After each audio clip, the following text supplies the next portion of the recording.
Baik Bapak Ibu Guru, alhamdulillah kita pada siang ini bisa berkumpul di ruangan ini dalam kegiatan pembahasan modul 1.4 yaitu mengenai penerapan budaya positif yang merupakan salah satu tugas saya sebagai calon guru penggerak ya. Dan terima kasih atas dukungannya dari teman-teman semua yang mau datang dan mengikuti pembahasan ini karena menurut saya ini juga penting buat kita semua, buat sekolahan kita gitu ya, karena ini tentang penerapan budaya positif yang pasti berhubungan dengan anak-anak kita di sekolah. Baik, kita mulai saja pembahasan modul 1.4 penerapan budaya positif oleh saya Yudri Hamidah, CGP angkatan 11 kelas 1148. Nah, ini ada pertanyaan pemantik, yaitu 1. Hukuman dapat mendisiplinkan anak. Kemudian pemberian hukuman dengan hal positif seperti membaca atau membersihkan halaman sekolah dapat meningkatkan disiplin anak. Kemudian yang ketiga, memberi penghargaan dapat meningkatkan motivasi belajar anak. Coba saya ingin tahu, menurut Bapak Ibu, hukuman dapat mendisiplinkan anak, setuju atau tidak setuju? Yang mau menjawab angkat tangan. Atau saya tunjuk. Kira-kira, ya Bu Irma. Selama itu hukumannya masih wajar, masih mendidik, saya rasa sangat setuju. Baik, menurut Bu Irma selama hukuman itu masih wajar, masih mendidik, Bu Irma setuju. Bagaimana dengan Bu Kia? Apakah setuju atau tidak setuju hukuman dapat mendisiplinkan anak? Setuju, karena kan hukuman tidak semuanya negatif ya Bu. Ada hukuman-hukuman yang bagaimana timbangannya itu bisa positif ke anaknya, anaknya nanti lagi, malam lagi, dan lebih mendisiplinkan dirinya lagi. Boleh, baik, menurut Bu Kia setuju karena hukuman juga ada yang positifnya juga untuk memperbaiki diri anak. Nah, pertanyaan pemantik kedua, pemberian hukuman dengan hal positif seperti membaca atau membersihkan halaman sekolah dapat meningkatkan disiplin anak. Setuju atau tidak setuju? Setuju. Rata-rata semuanya setuju dengan memberikan hukuman, membaca atau membersihkan halaman sekolah. Kemudian yang ketiga, memberi penghargaan dapat meningkatkan motivasi belajar anak. Setuju atau tidak setuju? Setuju. Oke. Berdasarkan pertanyaan pemantik barusan yang kita bahas dan juga jawaban Bapak Ibu, mari kita perdalam lagi tentang budaya positif. Budaya positif di sini terdiri dari beberapa elemen gitu ya. Ada disiplin positif dan nilai-nilai kebajikan universal. Ada teori motivasi, hukuman dan penghargaan, juga restitusi. Kemudian ada keyakinan kelas.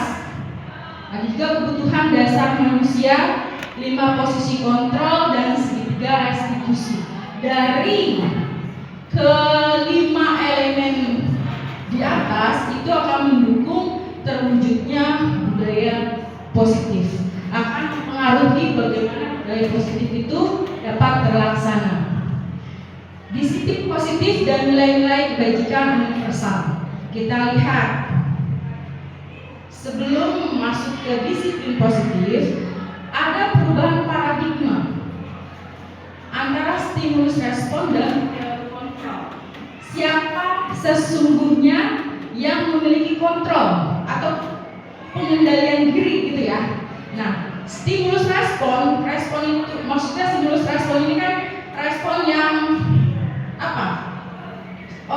Spontanitas ya.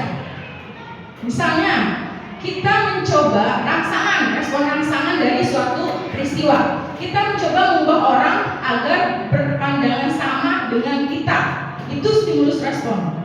Tapi teori kontrolnya, kita berusaha memahami pandangan orang lain tentang dunia.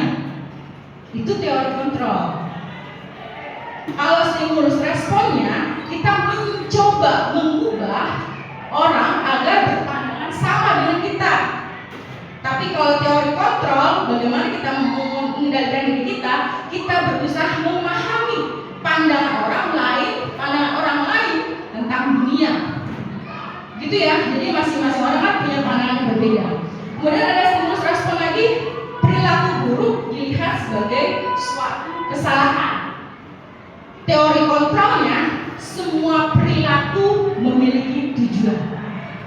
Contoh, anak itu misalnya dia berkata kasar kepada temannya.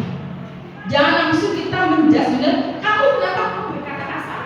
Gitu ya, kamu salah, kamu sudah berkata jorok misalnya. Kamu salah, kamu sudah menghina teman kamu. Itu namanya stimulus respon. Kalau teori kontrolnya, semua perilaku memiliki tujuan. Kenapa anak itu berkata kasar? Pasti ada alasan di belakangnya. Kenapa anak itu berbuat seperti itu? Pasti ada sesuatu di belakangnya. Itu loh. Jadi kita harus gali dulu tujuan dari dia berbuat itu apa. Tuh. Kemudian ada lagi, orang lain bisa mengontrol saya. Itu stimulus respon. Teori kontrolnya, hanya Anda yang bisa mengontrol diri Anda. Hanya kita yang bisa mengontrol diri kita. Orang lain tidak bisa mengontrol diri kita. Semua tergantung dari kita. Gitu ya. Oke. Kemudian pemaksaan ada pada saat bujukan gagal. Kita udah bujuk nih, Denta, ikut ya acara pembahasan aku di sini. Iya, aku kan sibuk begini. Ayo Denta ikut. Awas kalau nggak ikut ya, besok kena ya di jalan. Nah, itu pemaksaan tuh. Gitu ya. Kemudian, tapi teori kontrolnya kolaborasi dan konsensus menciptakan pilihan-pilihan baru. Jadi kita bekerja sama, mengajak membujuk Denta dengan dengan bijak, tidak dengan paksaan. Itu maksudnya. Ya, Pak Aji setuju dengan Pak Aji. Kemudian ada model berpikirnya menang kalah. Stimulus respon kan itu, menang kalah, saya menang kamu kalah, atau kamu menang saya kalah. Itu. Tapi teori kontrolnya, model berpikirnya menang, win-win solution. Tidak ada yang dirugikan. Gitu. Paham ya sampai sini ya? Lanjut. Nah, ini baru disiplin positif dengan program yang cukup banyak dan beranak pinak. Teori disiplin positif ini lahir dari teori kontrol atau teori pilihan dari Dr. William Glasser. Ini terdiri dari Anda tidak bisa mengontrol orang lain, hanya Anda yang bisa mengontrol diri Anda. Ini akan terwujud dari makna disiplin, belajar kontrol diri dengan menggali potensi kita agar tercapai tujuan mulia, yaitu sesuatu menjadi seseorang yang kita inginkan berdasarkan nilai-nilai yang kita hargai. Itu makna disiplin tuh. Disiplin itu bukan hanya mengikuti peraturan, bukan, tapi belajar kontrol diri dengan menggali potensi kita agar tercapai tujuan mulia, yaitu sesuatu menjadi seseorang yang kita inginkan, bukan yang orang inginkan ya, yang kita inginkan berdasarkan nilai-nilai yang kita hargai. Berarti nilai-nilai kebijakan yang kita tahu, itu maksudnya. Nah, kemudian ada langkah, semua perilaku memiliki tujuan. Semua perilaku, teori kontrol juga nih, semua perilaku memiliki tujuan. Ini ada dalam teori motivasi, yaitu satu, motivasi. Setiap seseorang melakukan sesuatu itu pasti ada motivasinya. Nah, ini maksudnya dalam teori motivasi, itu satu, untuk menghindari hukuman. Kedua, untuk mendapatkan imbalan. Itu motivasi seseorang melakukan sesuatu. Nah, dua motivasi ini merupakan motivasi ekstrinsik, motivasi dari luar. Ya, untuk menghindari hukuman itu motivasi dari luar, dia takut dihukum. Kemudian kedua, untuk mendapatkan imbalan, itu pun dari luar karena dia mengharapkan melakukan sesuatu. Dia datang pagi-pagi mengharapkan ada imbalan jasa, misalkan dari sekolah. Dia bekerja piket, misalkan dia mengharapkan imbalan ujian dari teman-temannya atau dari gurunya. Itu motivasi ekstrinsik. Dan yang ketiga, semua perilaku memiliki tujuan adalah untuk menghargai diri sendiri. Itu motivasi intrinsik. Ini berkaitan dengan makna disiplin. bagaimana kita mengontrol diri kita sendiri, sesuatu menjadi seseorang yang kita inginkan berdasarkan nilai yang kita hargai. Itu motivasi intrinsik, motivasi dari dalam kita. Nah, ini pun berkaitan dengan nilai-nilai kebajikan universal. Nanti kita belajar kebajikan universal, ada slide. Nah, setelah itu semua perilaku memiliki tujuan terakhir adalah keyakinan kelas. Berarti masing-masing guru di sini sebenarnya harus membuat keyakinan kelas. Untuk apa? Untuk memunculkan budaya positif anak. Jadi keyakinan kelas itu sebenarnya tidak sama dengan peraturan kelas ya. Nanti kita akan belajar lagi di slide selanjutnya. Kemudian teori kontrol yang ketiga, model berpikir menang-menang dan kolaborasi dan konsensus menciptakan pilihan-pilihan baru. Nah, model berpikir menang-menang ini dan kolaborasi ini digambarkan dalam 5 posisi kontrol, yaitu 1. Guru sebagai penghukum, 2. Guru pembuat rasa bersalah, 3. Guru sebagai teman, 4. Guru sebagai pemantau, dan 5. Guru sebagai manajer. Bagaimana sih guru sebagai penghukum itu? Ya, guru tersebut misal ada anak yang terlambat datang ke sekolah, harusnya masuk jam 7, dia masuk jam 8, dia baru datang. Tiba-tiba, kamu, kenapa kamu terlambat? Ini bu, nggak ada alasan, sekarang kamu lari lapangan 10 putaran. Tuh, penghukum tuh. Itu guru sebagai penghukum namanya, gitu ya. Kalau misalkan guru sebagai pembuat rasa bersalah, adik kamu sini, ini saya contohkan sekilas saja, adik sini. Kenapa kamu terlambat? Ya bu, saya kan tadi bangun siang. Ih, kamu adik gimana sih? Kami senyum-senyum. Kemarin bapak udah bilang, ibu udah bilang, kalau gini nanti ibu dong misalnya kalau besok-besok jangan ya. Itu sebagai bukan, itu sebagai teman. Kalau pembuat rasa bersalah, adik, kenapa kamu hari ini terlambat? Seharusnya kan kamu tahu masuk sekolah jam berapa? Jam 7. Nah, kalau kamu sekarang terlambat, berarti kamu berbuat apa? Itu jadi kalau merasa bersalah, bahasanya lebih halus, pelan, tapi enak gitu loh. Jadi si anak itu, oh iya, saya bersalah, saya sudah bersalah, saya hari ini telah mengecewakan ibu. Gurunya ngomong soalnya, kamu sudah mengecewakan saya, adik. Kamu sungguh sangat mengecewakan saya. Itu membuat rasa bersalah guru tersebut. Sebagai temannya, seperti tadi, sampai senyum-senyum, adik kenapa kamu terlambat? Loh, kamu kan tahu hari ini masuk jam 7, besok-besok jam 3 adik ya. Itu sebagai teman tuh, gak ada sanksi, gak ada hukuman, gak ada apa-apa, guru marahnya juga enggak. Tapi seperti itu sebagai teman. Kemudian juga sebagai manajer. Nah, inilah posisi kontrol sebagai manajer ini yang diharapkan sebetulnya dari semua guru. Nah, untuk lebih dalamnya nanti akan dijelaskan. Kemudian ada segitiga restitusi. Segitiga restitusi itu terdiri dari menstabilkan identitas, memvalidasi kebutuhan, kemudian menanyakan keyakinan.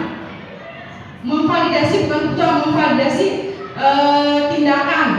Kemudian ada menanyakan keyakinan. Dan teori kontrol yang lain adalah realitas kebutuhan kita berbeda. Kita berusaha memahami pandangan orang lain tentang dunia. Setiap orang memiliki gambaran berbeda. Nah, setiap perilaku manusia itu berdasarkan kebutuhan dasar manusianya. Dia melakukan tersebut, dia melakukan hal itu karena memang kebutuhan dasar orang itu seperti itu, ya. Memang dia membutuhkan itu. Contoh dari kebutuhan dasar itu ada bertahan hidup, ada penguasaan, ada kasih sayang dan rasa diterima, ada kesenangan, ada kebebasan. Bisa saya kasih contoh satu saja. Pada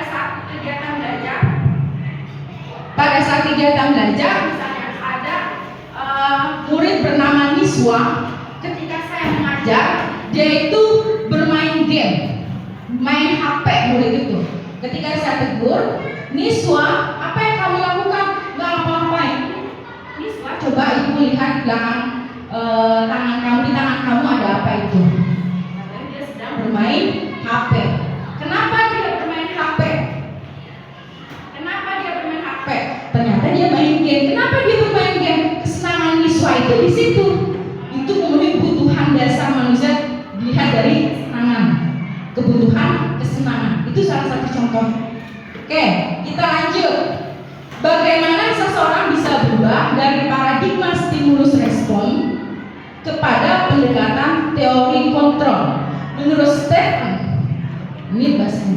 Oh ya. Stephen R. Covey, Principle Centered Leadership, mengatakan bahwa bila kita ingin membuat kemajuan perlahan, sedikit-sedikit, ubahlah sikap atau perilaku Anda. Ubahlah sikap atau perilaku Anda.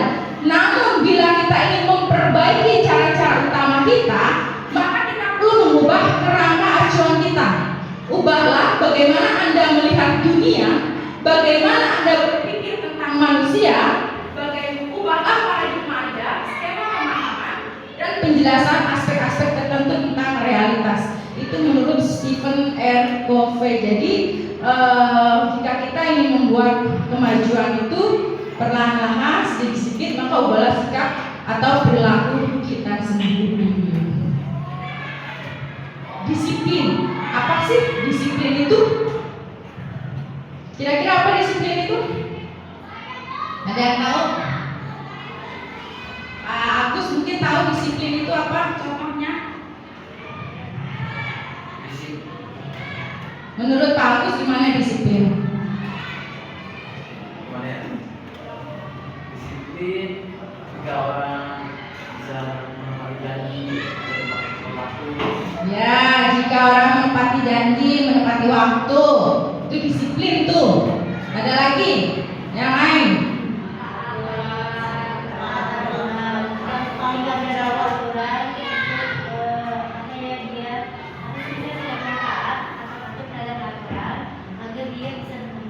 Ya, sikap yang taat mematuhi peraturan agar dia bisa bertanggung jawab, itu menurut Budeta. Dan juga yang lainnya tadi sudah rata-rata mentaati aturan ya. Baik. Nah, kita lihat arti disiplin itu sebenarnya apa. Berasal dari bahasa Latin. Disiplin artinya belajar. Itu arti disiplin. Disiplin diri membuat orang menggali potensinya menuju sebuah tujuan, apa yang dia hargai. Namun dalam budaya kita, makna kata disiplin telah berubah menjadi sesuatu yang dilakukan seseorang pada orang lain untuk mendapatkan kepatuhan. Kecenderungan umum adalah menghubungkan kata disiplin dengan ketidaknyamanan, bukan dengan apa yang kita hargai atau pencapaian suatu tujuan mulia. Gitu ya. Jadi disiplin itu sebenarnya artinya itu belajar, menggali potensi menuju sebuah tujuan dan apa yang dia hargai. Ya, tapi rata-rata budaya kita disiplin itu menjadi sesuatu yang dilakukan seseorang pada orang lain untuk mendapatkan kepatuhan. Jadi biar anak itu patuh gitu. Itu disiplin tuh. Kalau dia udah patuh, berarti dia sudah disiplin. Itu ya. Rata-rata umumnya seperti itu. Nah, contoh tadi sudah dijelaskan di awal pada bahkan adalah Anda tidak bisa mengontrol orang lain, hanya Anda yang bisa mengontrol diri Anda sendiri.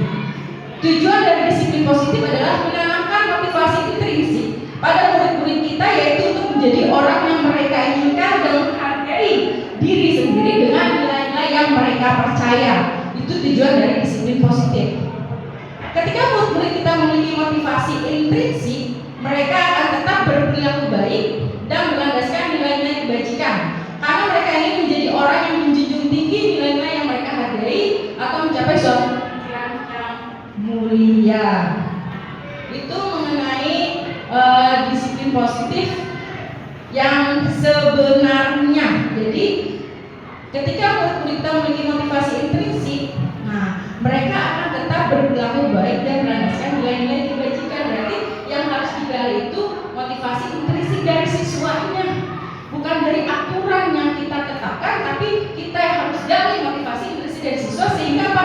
Sehingga siswa itu bisa melakukan budaya positif, sehingga bisa mereka berbuat berdasarkan dari nilai kebajikan yang mereka tahu. Itu ya, berbeda dengan peraturan. Nah, sebagai pendidik, tujuan kita adalah menciptakan anak-anak yang memiliki disiplin diri, sehingga mereka bisa berperilaku dengan mengacu pada nilai-nilai kebajikan universal dan memiliki motivasi intrinsik bukan ekstrinsik, serta mereka bisa bertanggung jawab terhadap apa dilakukannya. Motivasi intrinsik bukan ekstrinsik seperti tadi, karena takut dihukum atau karena ingin mendapatkan imbalan, motivasi intrinsik. Kalau motivasi ekstrinsik, kalau motivasi intrinsik itu karena dia menghargai dirinya sendiri, dia bertanggung jawab atas dasar dia menghargai dirinya, gitu loh. Dia mengetahui nilai-nilai kerjaan yang harus dia lakukan. Ya. Nah, apa saja nilai kebajikan universal? Apa saja nilai-nilai kebajikan universal? Nilai-nilai kebajikan adalah sifat-sifat positif manusia yang merupakan tujuan mulia yang ingin dicapai setiap individu. Sifat-sifat positif manusia yang merupakan tujuan mulia yang ingin dicapai setiap individu. Nilai-nilai tersebut bersifat universal dan lintas bahasa, suku, bangsa, agama maupun latar belakang. Jadi nilainya umum, tidak berpatokan pada satu adat, tidak berpatokan pada satu suku, umum. Setiap perilaku atau perbuatan memiliki satu tujuan, memiliki suatu tujuan. Jadi setiap manusia misalkan Bu Suci tiba-tiba keluar aja, kita tidak bisa menyatakan Bu Suci ujung-ujung keluar gitu ya. Pasti Bu Suci punya tujuan. Entah mulai mungkin dia belak gitu ke belakang, kan kita nggak tahu. Jadi kita jangan langsung menjudge, Bu Suci gimana sih? Kamu nggak punya sopan santun ya? Tiba-tiba keluar daripada dia di situ atau keluar. Begitu ya. Pasti dia punya tujuan tersendiri. Kenapa Bu Suci melakukan itu? Nah, dengan mengaitkan nilai-nilai kebajikan yang diyakini seseorang, maka motivasi intrinsiknya akan terbangun sehingga menggerakkan motivasi dari dalam untuk dapat mencapai tujuan yang diinginkan. Itu menurut Diane Joseph, bukan menurut saya. Saya juga iya, kenapa Bu Tia?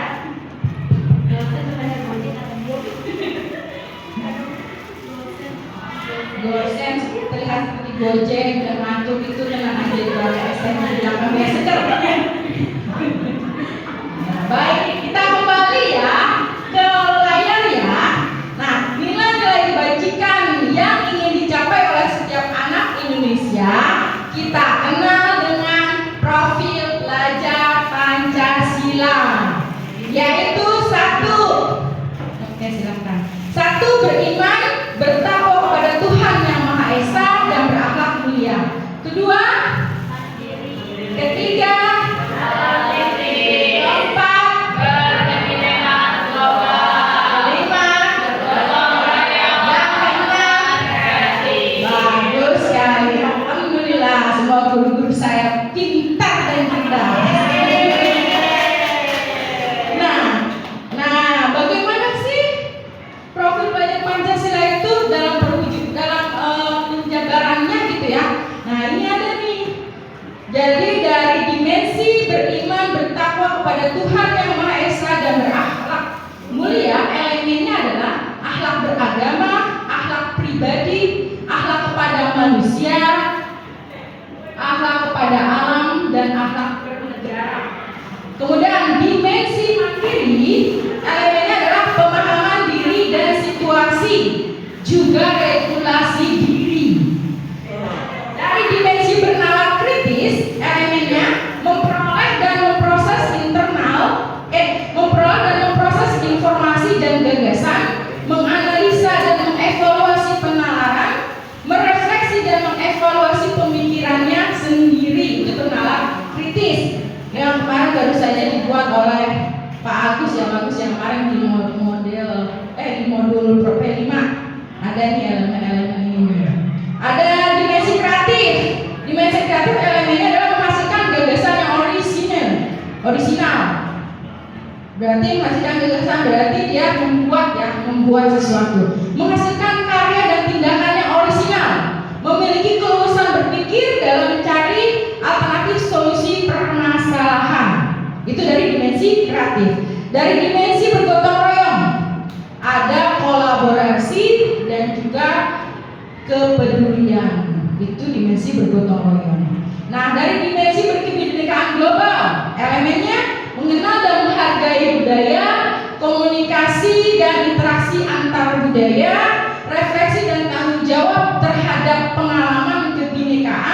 dan berkeadilan sosial.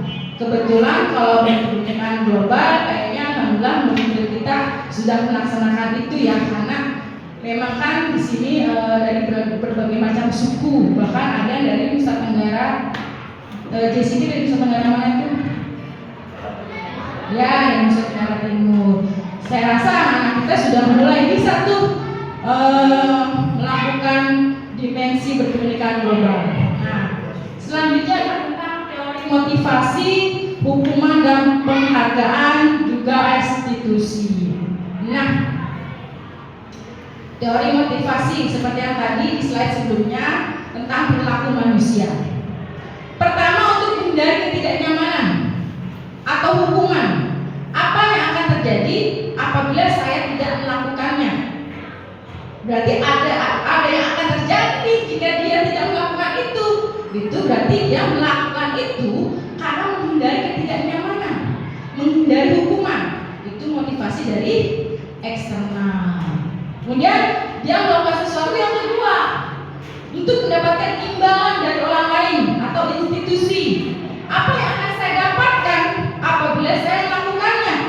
Apa yang akan saya dapatkan jika saya mengajar tepat waktu? Apa yang saya dapatkan jika saya hadir setiap hari?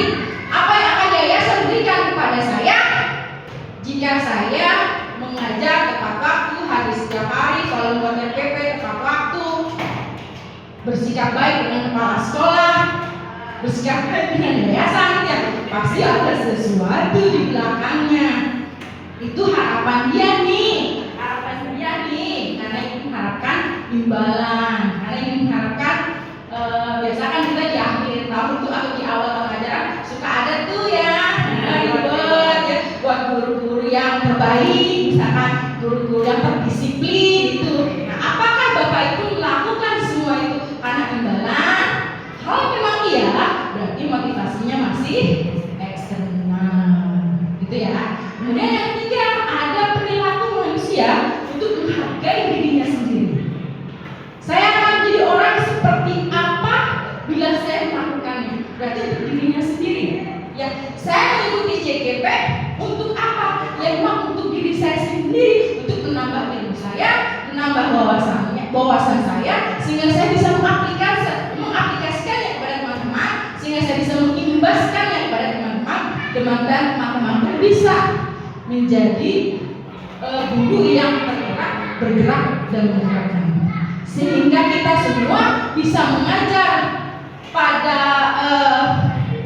saat kita mengajar, dalam proses pembelajarannya kita bisa berpihak pada murid, gitu ya. Jadi bukan student center, tapi bukan teacher center, tapi student center. Kita belajar berorientasi pada murid. Bagaimana murid kita bisa belajar, bagaimana murid kita bisa nyaman di kelas, bagaimana murid kita bisa bahagia pada saat pembelajaran. Bagaimana sih caranya supaya murid kita datang ke sekolah itu sudah ditunggu-tunggu gitu loh. Hari ini besok masuk sekolah nih, besok sekolah. Jadi mereka tuh datang sekolah bersemangat loh. Besok sekolah males banget. Kita ketemu buku ini, ketemu bapak itu, udah gak sampai sore. Jangan sampai seperti itu. Harapan saya gitu ya. Jadi kita membuat lingkungan iklim sekolah ini bagi anak-anak itu seperti rumahnya yang nyaman, rumahnya yang tenang, tentram, aman dan bahagia buat mereka. Jadi mereka itu menunggu kita, menunggu menanti bertemu dengan kita. Itu harapan saya. Dan saya harap itu tuh menjadi harapan Bapak Ibu semua. Sehingga di sini kita kegiatan proses pembelajaran di sekolah kita itu jadi apa ya? Jadi motivasi intrinsik buat kita semua. Jadi membahagiakan kita gitu loh. Di rumah kita bahagia, di sekolah kita bahagia.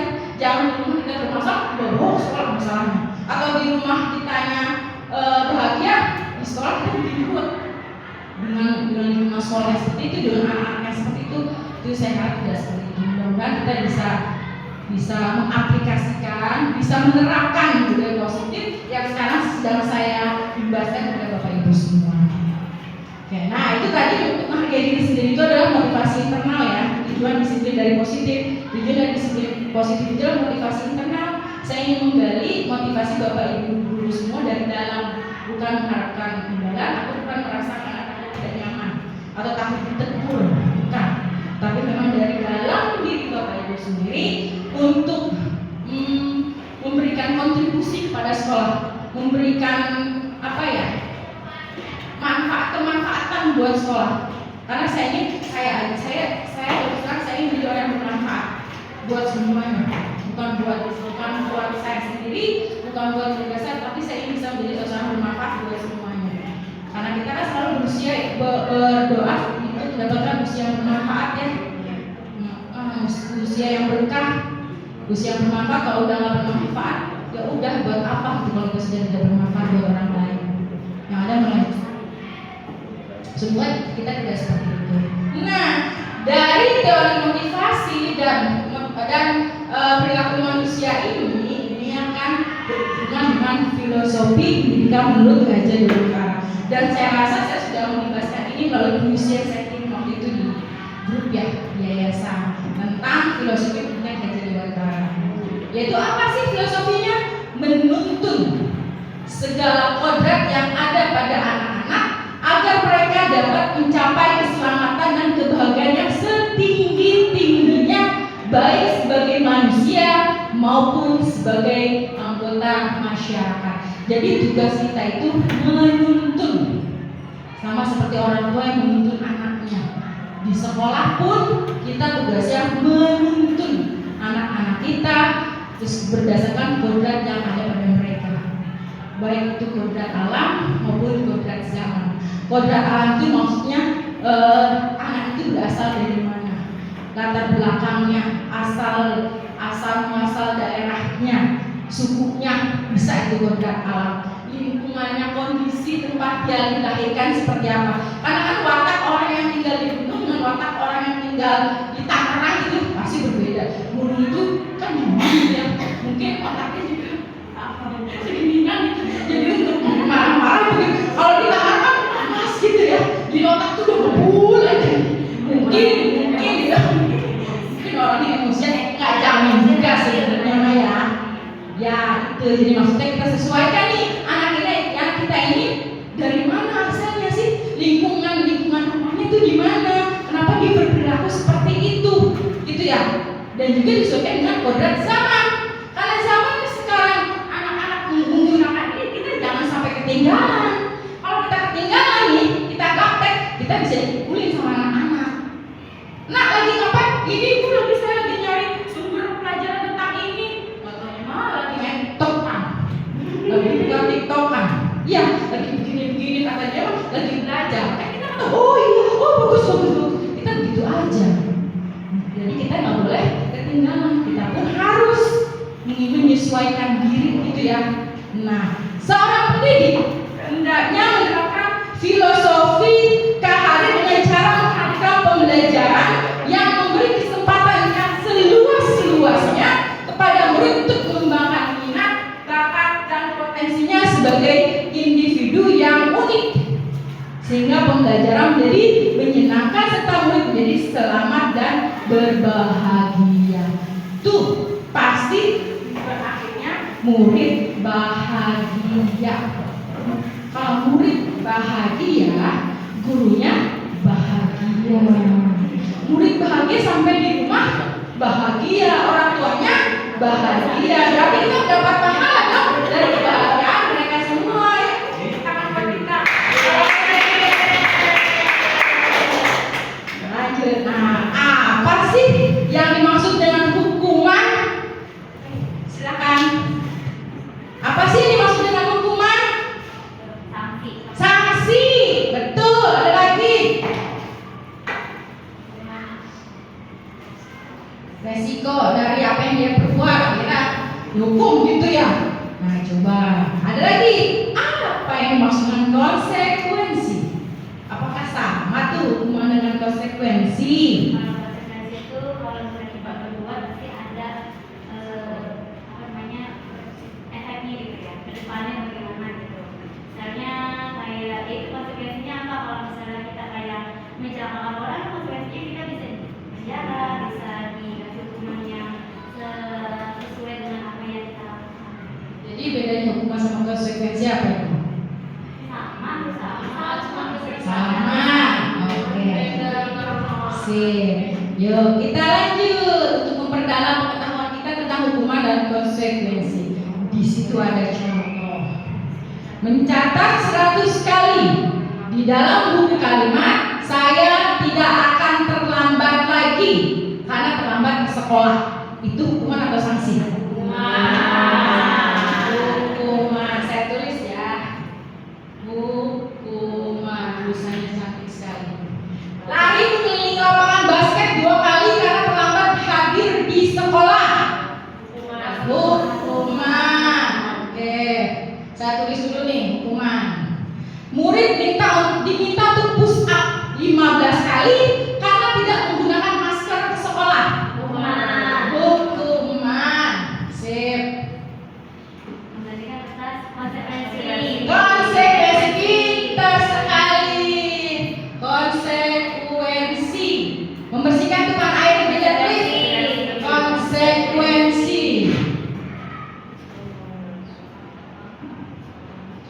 Murid disuruh untuk menggunakan sepatu seragam di sekolah karena tidak menggunakan sepatu hitam.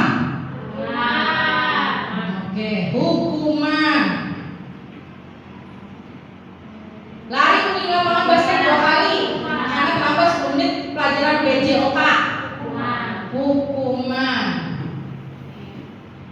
Nah, ini pelajaran BJOK ya. Oke. Yuk, duduk BJOK baru. Nah, untuk itu, ini jawaban sudah saya tulis nih. Kita lihat apakah jawaban Bapak Ibu sudah benar. Dari sini kan ketahuan ya, kalian tahu mana hukuman mana konsekuensi. Ding ding ding ding. Coba lihat. Salah satu. Tapi ini harusnya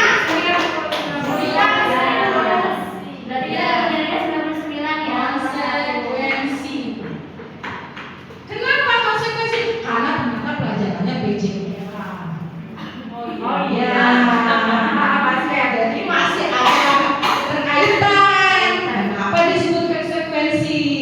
Dari sini sudah ada gambaran ya, hukuman itu apa, konsekuensi itu apa gitu ya. Kita lanjut slide berikutnya. Nah,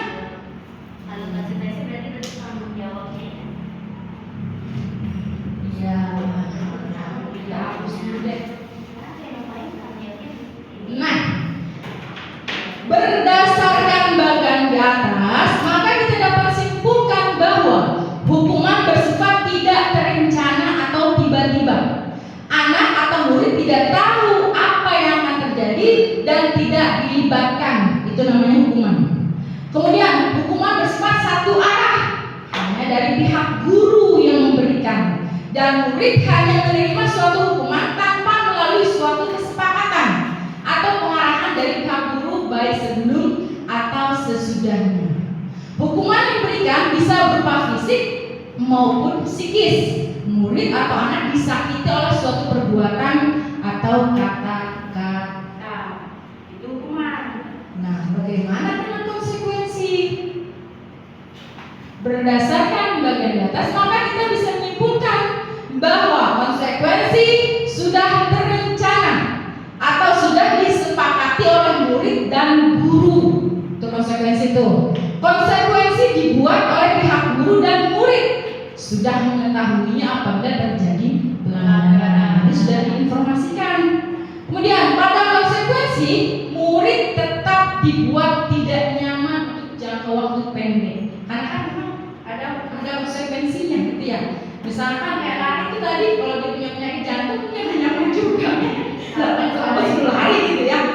Iya, tetap dia tidak nyaman. Padahal itu konsekuensi. Murid sudah tahu konsekuensinya. Konsekuensi biasanya diberikan berdasarkan suatu data yang umumnya dapat diukur.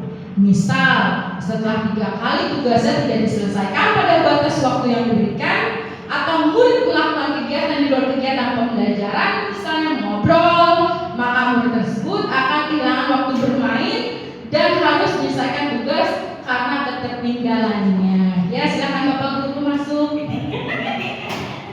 Nah, kita lihat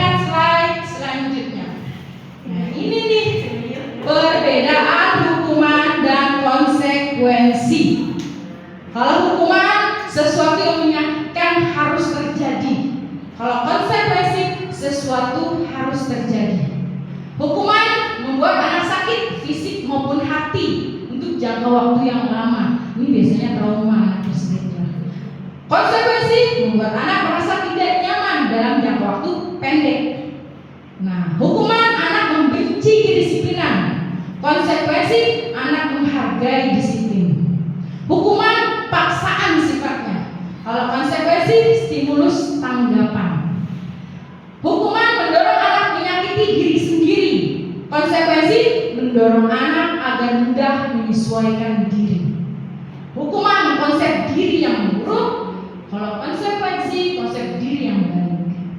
Hukuman anak belajar untuk menyembunyikan kesalahan. Karena ada hukuman dia takut dihukum. Akhirnya dia menyembunyikan tuh. Kalau dia sudah merokok di belakang misalnya, itu dia ada rasa takut. Konsekuensi anak belajar untuk mematuhi peraturan.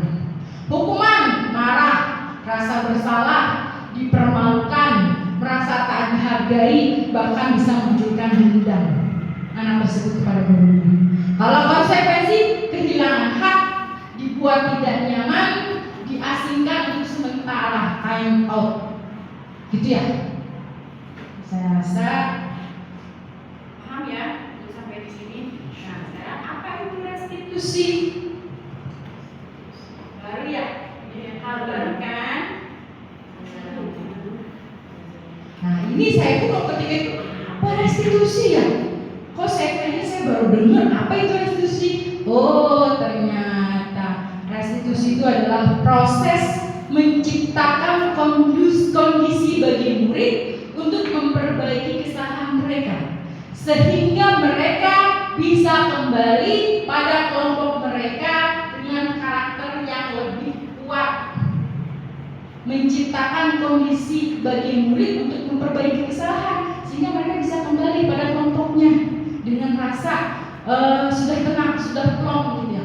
Restitusi juga merupakan proses kolaboratif yang mengajarkan murid untuk mencari solusi untuk masalah mereka dan membantu murid berpikir tentang orang seperti apa yang mereka inginkan dan bagaimana mereka harus memperlakukan orang lain. Itu restitusi. Jadi pada akhirnya itu win-win solution.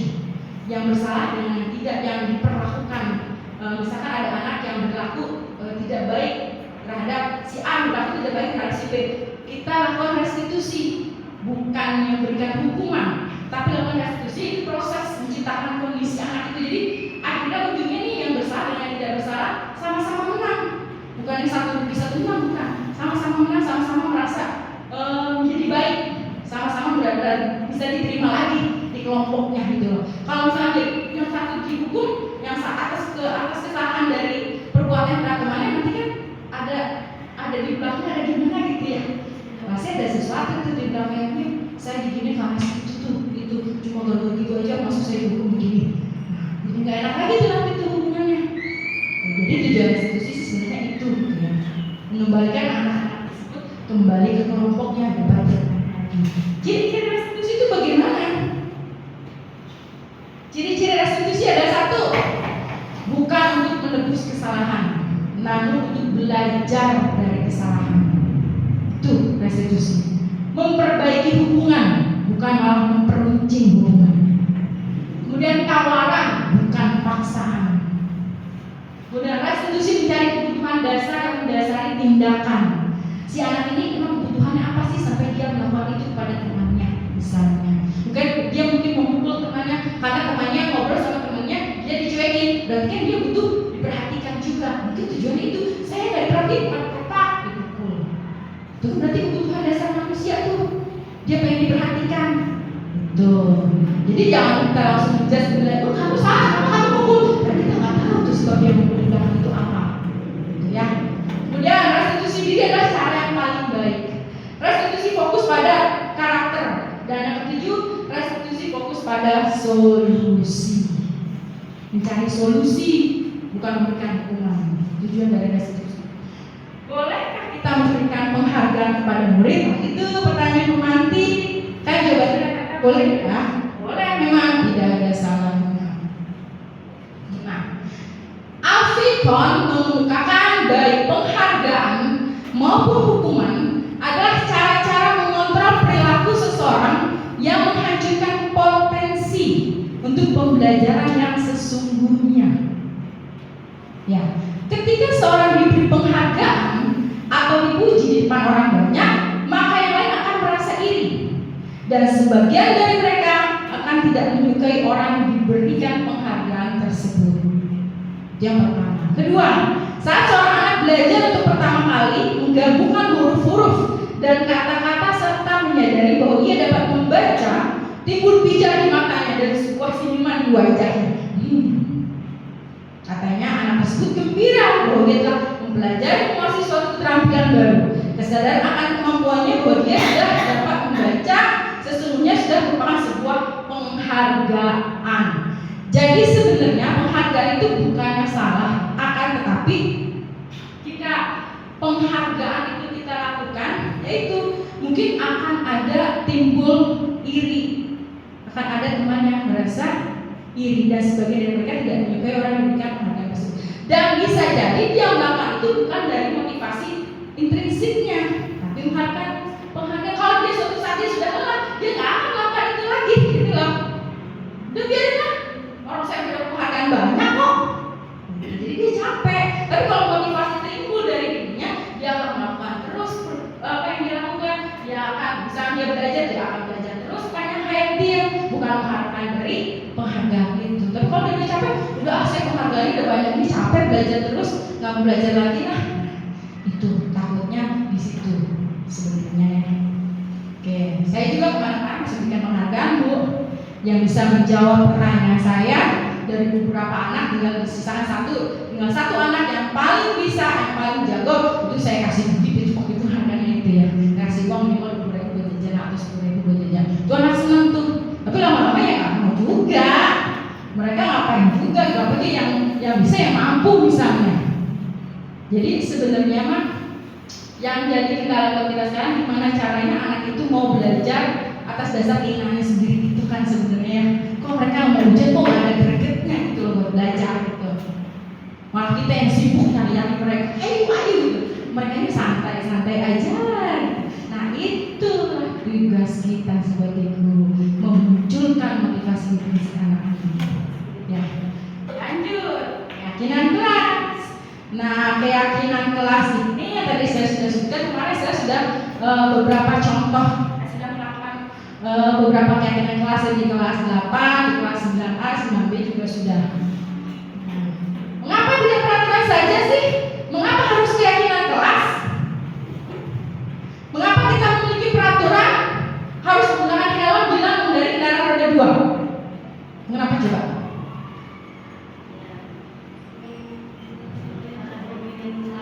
Iya, untuk keselamatan. Oke. Mengapa kita memiliki peraturan 3M? Menggunakan masker, mencuci tangan, dan menjaga jarak 1,5 meter. Ya, menurut kita sendiri untuk kesehatan, itu kan? Mengapa kita melakukan peraturan harus datang tepat waktu pada saat mengikuti pelatihan?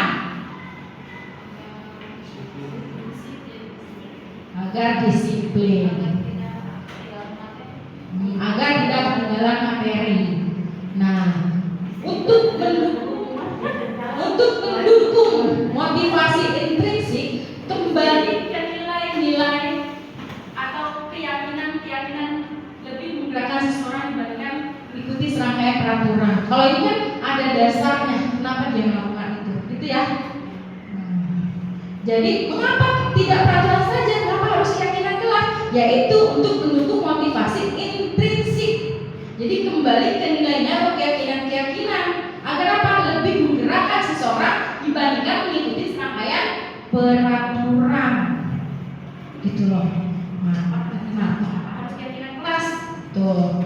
Nah, dari peraturan kelas muncullah keyakinan kelas. Dari peraturan kelas ini kita tahu menjadi keyakinan kelas. Keyakinan kelas itu adalah segala sesuatu perilaku budaya lah berdasarkan kesepakatan bersama. Aturan sebenarnya aturan, tapi berdasarkan kesepakatan bersama. Timbulnya jadi keyakinan kelas nih.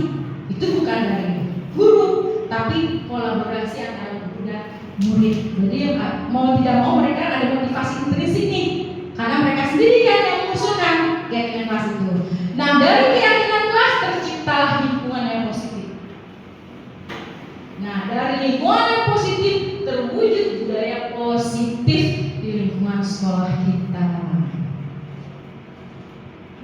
Yang mana dari gambar di depan? Yang mana yang merupakan keyakinan kelas dan mengapa? Yang sebelah sini. Berdoa sebelum dan sudah belajar, kelihatan nggak sih Bapak Ibu? Nah, kelihatan nggak? Oke. Yo, yang mana? Yang sebelah kiri atau yang sebelah kanan? Keyakinan kelas itu.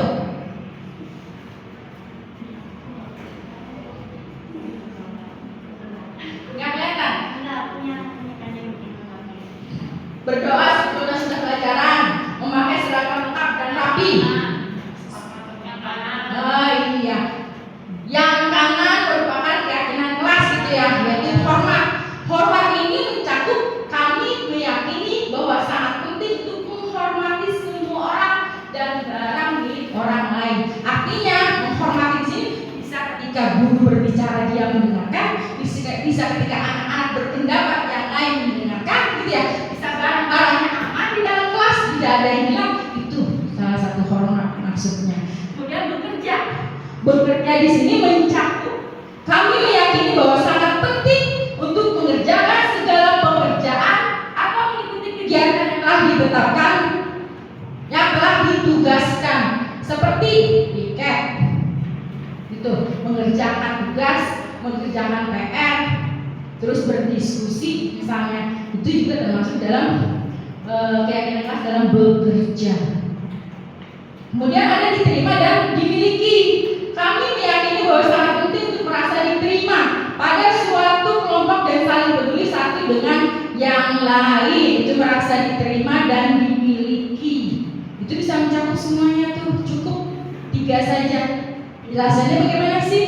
Nah, nih ciri-ciri keyakinan kelas. Keyakinan kelas bersifat lebih abstrak daripada peraturan yang lebih rinci dan konkret. Keyakinan kelas berupa pernyataan-pernyataan universal. Pernyataan keyakinan kelas senantiasa dibuat dalam bentuk positif. Kemudian keyakinan kelas sebenarnya tidak terlalu banyak sehingga mudah diingat dan dipahami oleh semua warga kelas. Keyakinan kelas sebagai sesuatu yang dapat diterapkan di lingkungan tersebut. Semua warga kelas sebenarnya ikut berkontribusi dalam pembuatan keyakinan kelas lewat kegiatan curah pendapat. Bersedia meninjau kembali keyakinan kelas dari waktu ke waktu. Jadi sifatnya keyakinan kelas itu tidak permanen.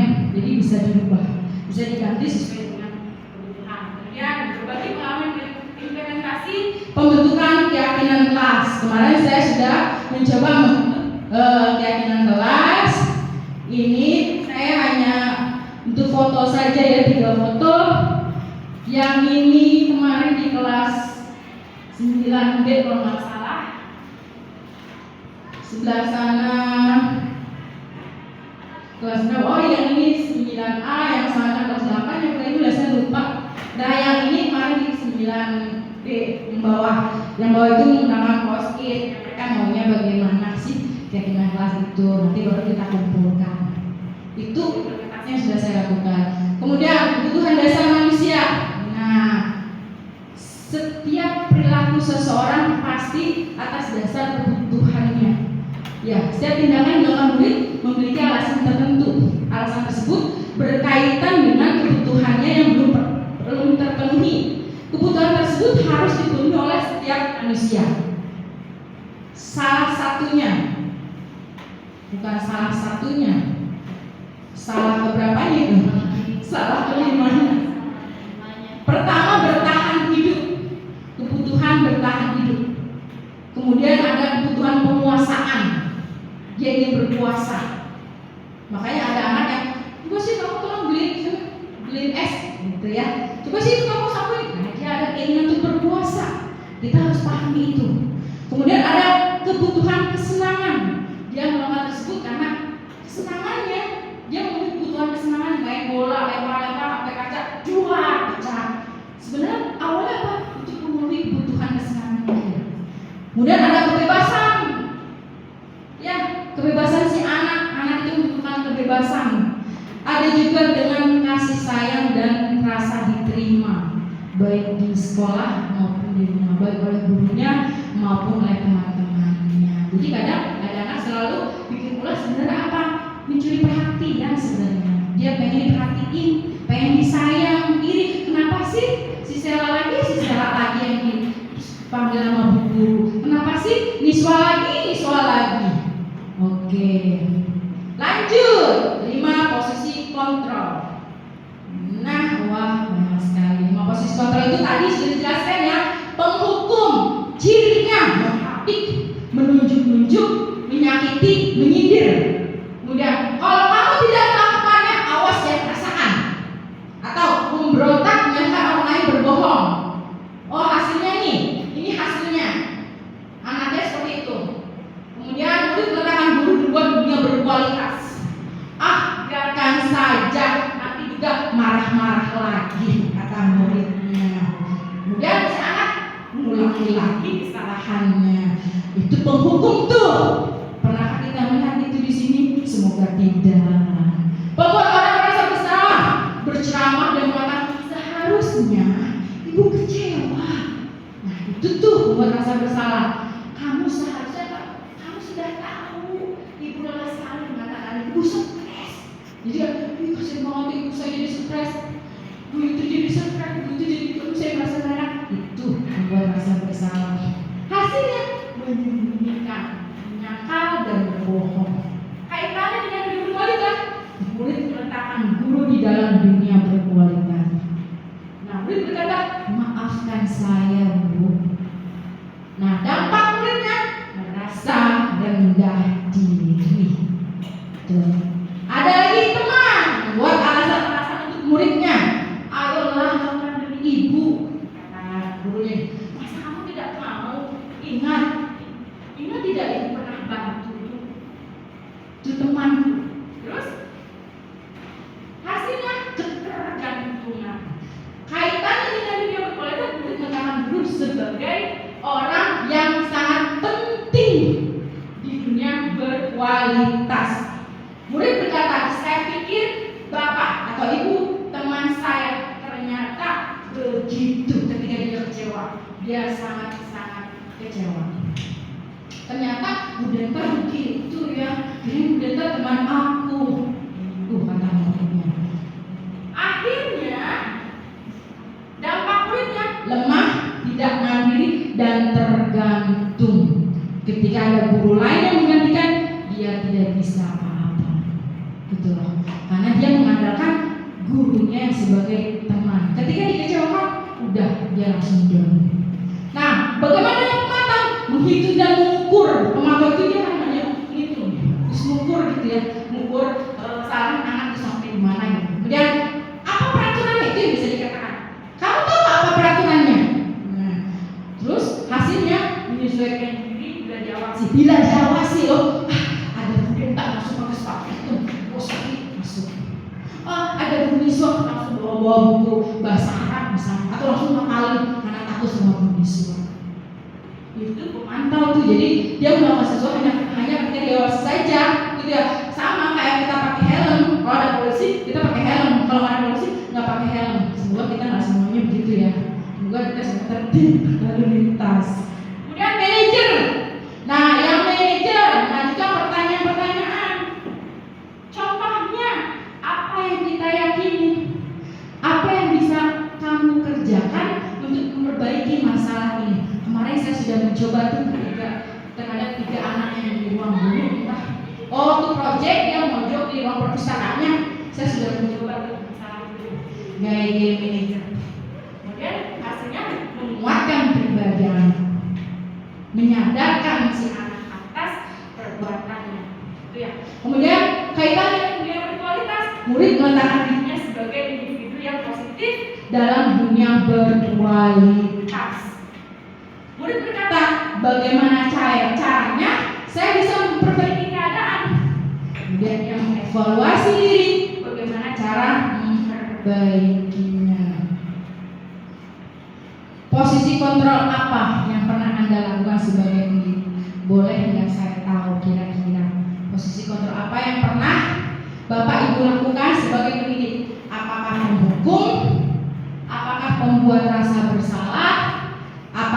sebagai teman, pemantau, atau manajer? Ada yang mau mengemukakan pendapatnya, yang mau menjawab? Biasanya mereka itu ya, setiap harinya itu kira-kira pendeta biasanya posisi kontrolnya sebagai apa nih pendeta? Kalau saya biasanya tergantung anak ya. Kayak waktu itu pernah tuh kayak ngeretin meja pakai kayu, akhirnya saya suruh hapus konsekuensinya. Ada tuh waktu sampai bersih itu hukuman yang saya minta gitu. Habis itu setelah itu dia nggak mau lagi. Jadi dia tahu kalau ada yang berat nggak pernah saya harus menghapus. Oh, berarti itu posisi kontrol kira-kira sebagai apa ya kira-kira? Jadi dia memantau ya, pemantau berarti pendeta sebagai pemantau. Gitu. Ya, ada lagi yang mau berbagi cerita kira-kira Bapak Ibu itu sebagai apa sih posisi kontrolnya dari yang tadi saya sebutkan tuh, penghukum, pembuat rasa bersalah, pemantau, teman, pemantau dan manajer. Pernah nggak? Bu Dewinda mungkin pernah anak berbuat salah, terus apa yang Bu Dewinda lakukan? Sebagai apa kira-kira pada saat itu Bu Dewinda? Pernah ketika saya sedang menjelaskan dan anak-anak memerintahkan untuk mengerjakan tugas, ada salah satu anak yang asik ngobrol bercanda gangguin temennya, akhirnya sampai mau jam terakhir pulang saya suruh berdiri di depan kelas. Yang lainnya pada duduk, dia berdiri aja di depan kelas. Kira-kira itu posisi kontrol sebagai apa kalau gitu? Penghukum. Alhamdulillah berarti Bu Dewi berterima kasih dari tadi. Ya, itu penghukum namanya kalau seperti itu. Ya diharapkan kita kelak lanjut aja. Nah, posisi kontrol yang paling baik adalah posisi kontrol manajer. Ya, posisi di mana guru berbuat sesuatu bersama dengan mempersilahkan murid mempertanggungjawabkan perilakunya, mendukung murid agar dapat menemukan solusi atas permasalahan sendiri. Ketika kita membimbing murid untuk mengatur dirinya, tuh, ya yang lebih tepat. Meskipun tidak menutup kemungkinan kita suatu saat bisa menjadi pemantau, suatu saat bisa menjadi teman, bisa. Itu tergantung dari situasi dan kondisi. Jadi kalau bisa jangan pada posisi kontrol penghukum. Gitu. Ya, itu udah belajar nih. Jadi kedepannya yuk kita berbagi sama-sama. Nah, ada pernyataan nih. Saya kecewa sekali dengan kamu. Kira-kira siapa yang mengatakan? Guru. Gurunya sebagai apa di sini? Itu yang merasa Nah, membuat rasa bersalah. Kamu tidak pernah benar melakukannya. Menghukum, bahasa tulis dulu ya. Ayo lakukan demi ibu bapak. Teman. Ya. Apa kamu mau mendapatkan stiker bintang hari ini? Pemantau. Bagaimana kamu bisa menyelesaikan masalah ini? Manajer. Kamu selalu yang paling terakhir. Penghukum. Kita coba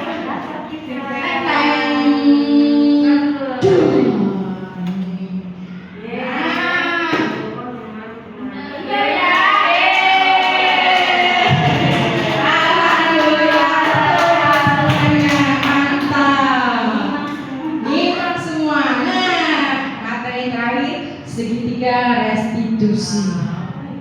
Apakah itu baru sama saya juga itu baru juga. Apa sih segitiga restitusi? Yo, restitusi tadi sudah. Oh iya. Ya. Ya. Restitusi adalah proses menciptakan kondisi bagi murid untuk memperbaiki kesalahan mereka sehingga mereka bisa kembali kepada komunitasnya, pada teman-teman mereka dengan karakter yang lebih kuat. Restitusi sebuah pendekatan untuk menciptakan disiplin positif. Kebiasaan kita selama ini, bila ada orang yang berlaku salah pada kita adalah langsung makan atau bahkan kita melakukan sesuatu yang membuat mereka tidak nyaman atau merasa bersalah. Kita cenderung untuk berfokus pada kesalahan daripada mencari cara bagi orang yang berbuat kesalahan untuk memperbaiki diri. Kita lebih fokus pada cara mereka membayar akibat dari kesalahan mereka daripada membayar harga diri mereka. Itu yang biasa kita lakukan. Ya, membuat kondisi menjadi pas menjadi lebih penting daripada membuat situasi menjadi benar. Itu yang biasa kita lakukan, yang biasa kita lihat sehari-hari. Saya rasa semuanya juga pasti pernah lihat itu. Ini segitiga restitusi. Segitiga restitusi itu pertama ada menstabilkan identitas. Menstabilkan identitas itu setiap orang pasti pernah melakukan kesalahan. Kita harus berpikir ke situ dulu nih. Ketika ada anak yang bersalah, kita harus berpikir dulu. Setiap orang pasti pernah melakukan kesalahan. Kamu bukan satu-satunya yang pernah melakukan ini. Itu menstabilkan identitas dulu yang harus kita lakukan. Yang kedua, validasi kebutuhan. Kamu tentu validasi tindakan sebetulnya ya. Validasi tindakan. Kamu tentu punya alasan mengapa melakukan itu. Itu validasi itu. Jadi dia punya alasan kenapa dia pukul temannya. Dia punya alasan kenapa dia siram air. Gitu ya. Dia punya alasan kenapa dia jajan di kantin pada saat KBM. Mungkin dia lapar gitu ya. Kemudian, adakah cara yang lebih efektif untuk mendapatkan apa yang kamu butuhkan? Itu dulu tuh harusnya. Jadi kita tidak langsung menilai, langsung menghakimi, tidak. Kemudian ada menanyakan keyakinan tentang keyakinan, nilai-nilai apa yang telah kita sepakati. Kembali ke keyakinan yang dulu pernah kita buat bersama. Misalkan tidak menghormati, berarti dia melanggar keyakinan itu, gitu ya. Kemudian kamu ingin menjadi orang yang seperti apa? Itu pertanyaan-pertanyaannya yang bisa kita tanyakan pada segitiga restitusi. Nah, ini contoh menstabilkan identitas. Membuat murid yang merasa gagal karena berbuat salah menjadi positif terhadap dirinya sendiri itu. Tadi dia kan merasa bersalah, merasa gagal nih, sudah berbuat salah. Ternyata kita stabilkan dulu identitasnya, mengubah itu menjadi positif. Jadi dia berpikir positif terhadap dirinya sendiri. Gitu. Guru berkata berbuat salah itu hal yang manusiawi. Tidak ada manusia yang sempurna. Bapak Ibu juga berbuat salah, Bapak Ibu juga pernah buat salah. Itu bisa dikatakan. Kita bisa menyelesaikan permasalahan ini. Itu kita bisa menyelesaikan. Gitu ya. Kita bisa menyelesaikan permasalahan ini. Atau Bapak Ibu tidak tertarik untuk mencari tahu siapa yang benar, siapa yang salah. Bapak Ibu lebih tertarik untuk menyelesaikan masalah. Atau kalau kamu menyalahkan dirimu sendiri terus-menerus, apakah kamu bersikap baik pada dirimu sendiri? Itu menstabilkan identitas tuh. Bagaimana dengan validasi tindakan atau validasi kebutuhan? Membantu mengenali kebutuhan yang ingin dipenuhinya ketika melakukan kesalahan itu. Karena pada dasarnya setiap tindakan memiliki alasan. Contoh kata-kata gurunya, kamu bisa saja kan melakukan hal yang lebih buruk, tapi kamu tidak melakukannya kan? Atau kamu pasti punya alasan mengapa melakukannya. Ya, atau apa yang penting bagi kamu? Tuh. Itu salah satu kata-kata guru yang bisa kita tanyakan kepada siswa. Apakah kamu bisa melakukan yang lebih baik besok lagi? Apakah ada kendala agar kamu bisa itu kita lakukannya. Jadi sebenarnya berdiskusi, berdialog. Menanyakan keyakinan. Tujuannya murid melihat kesalahannya dihubungkan dengan norma sosial dan nilai-nilai yang mendasari manusia berinteraksi dengan orang lain. Guru berkata, apa nilai yang kita percaya di kelas atau di sekolah kita? Tapi dengan suara yang biasa lembut, biasa saja, dengan baca ekspresi yang tidak menyeramkan gitu ya, dengan baca ekspresi bersahabat, kita bertanya gitu. Kelas yang dia itu seperti apa sih? Atau apa yang kamu rasakan? Atau kamu ingin jadi anak seperti apa? Nah, ketika kamu melakukan itu, kamu menjadi orang seperti apa? Itu bisa kita lakukan. Ya, itu menanyakan keyakinan. Nah, ini berbagi pengalaman implementasi segitiga restitusi yang pernah saya lakukan. Juga termasuk tugas juga sebetulnya. Ini dokumentasi ketika saya panggil siswa kita pada saat itu dia kurang, saya tegur dan saya panggil ke ruangan saya ajak berdialog murid tersebut. Dan ini adalah videonya, saya ambil videonya saja. Bapak Ibu bisa dengarkan bagaimana saya melakukan sedikit diskusi.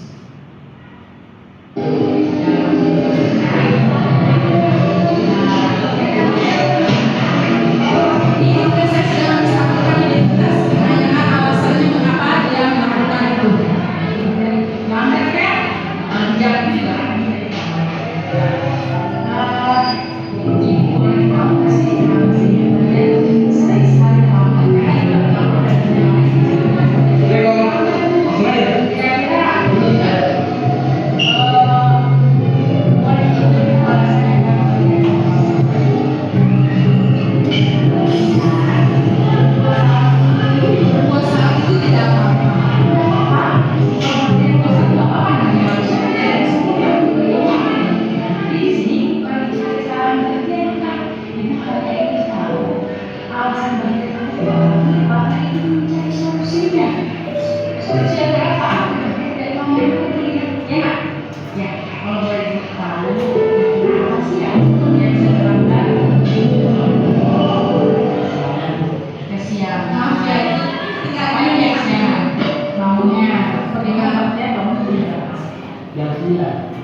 Jam 9 kan?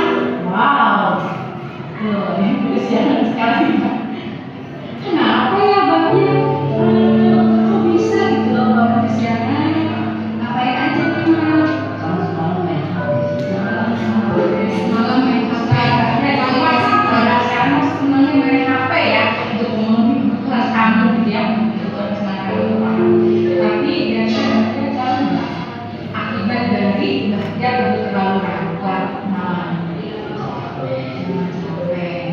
terus mau siangan kan, nah kira-kira baik tidak efeknya dokter? Bahkan ini enggak ya masih kurang kesepakatan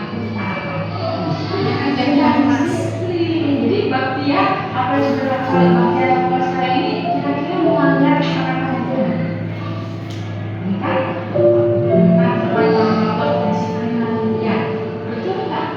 dia yakin nggak kalau dengan disiplin kita bisa merubah harta kita menjadi lebih baik lagi, kita bisa menjadi orang yang baik, bisa. Saya yakin itu bisa ya. Kira-kira nih setelah latihan bertahun masalahnya adalah tentang disiplin gitu ya. Nah kedepannya apa yang akan kita lakukan agar kita bisa melakukan implementasi tentang disiplin. Dokter aja disiplin dalam apa? Contohnya kan terlambat nih. Jadi dokter akan Anda lakukan supaya dia nggak terlambat lagi. Kurangi bermain HP. Kemudian ada saat apa tuh bermain HP? Malam hari aja. Bisa dilakukan?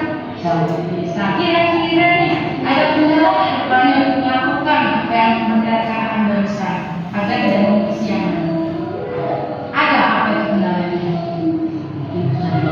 Bisa dibangunin. Nah, agar dia bisa dibangun, bisa langsung dibangun. Gimana sih coba caranya? Maksudnya bisa cari ini enggak solusinya.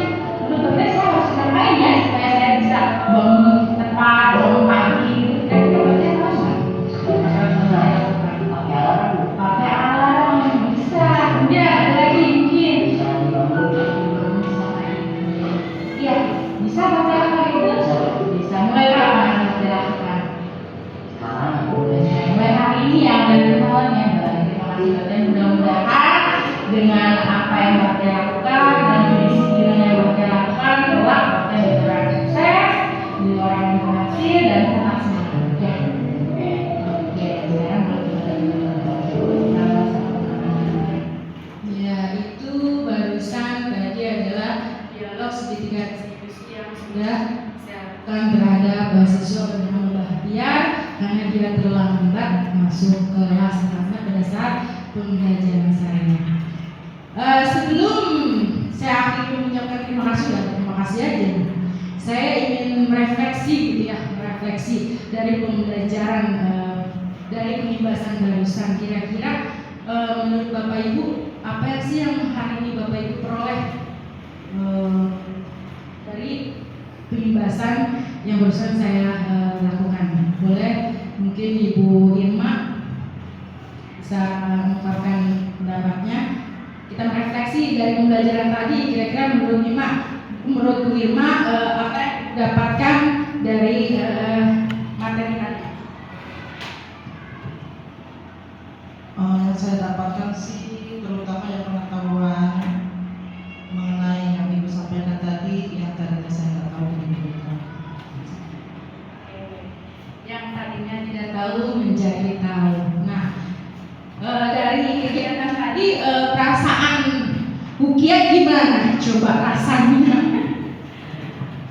Alhamdulillah ya Bu, jadi ilmu baru, terus kayak mungkin jadi ada input-input baru lagi nih buat kedepannya buat anak-anak, apalagi mungkin anak-anak TK yang mungkin udah banyak yang apa ya, itu pas banget maksudnya kita bisa apa ya, kan itu sesuai dengan kegiatan ini, maksudnya anak berbuat kayak gini berarti kita ini kayak bagaimana ini cara kitanya, iya, jadi banyak input yang dapat lagi nih ilmu baru lagi. Terima kasih Bu. Terima kasih Bu Kiai, alhamdulillah. Jadi saya harapkan apa yang saya sudah sampaikan tadi bisa menginspirasi Bapak Ibu semua dan juga bisa diterapkan di kelasnya masing-masing, di unitnya masing-masing.